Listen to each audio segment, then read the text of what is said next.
Oui, bien sûr. En général, quand on fait le diagnostic d'un manque ou d'une petite faiblesse, le mieux c'est de la réparer, cette faiblesse, de pallier cette faiblesse. Donc il vaut mieux faire une formation. Nous avons beaucoup de porteurs de projets qui ont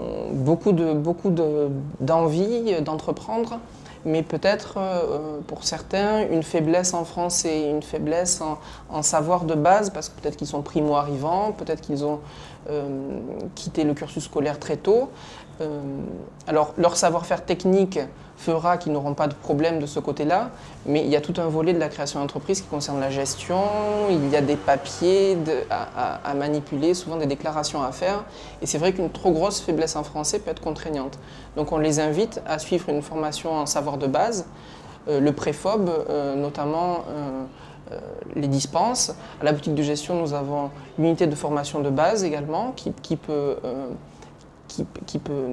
dispenser cette formation. Puis si c'est une formation plus liée à l'aspect technique, il faut à ce moment-là se rapprocher des organismes de formation établis.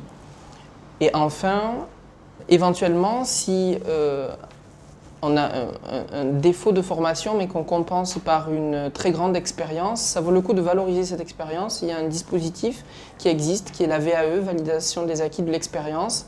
À partir du moment de 3 ans d'activité, on peut faire valider cette expérience et la transformer en quelque sorte en diplôme. Voilà.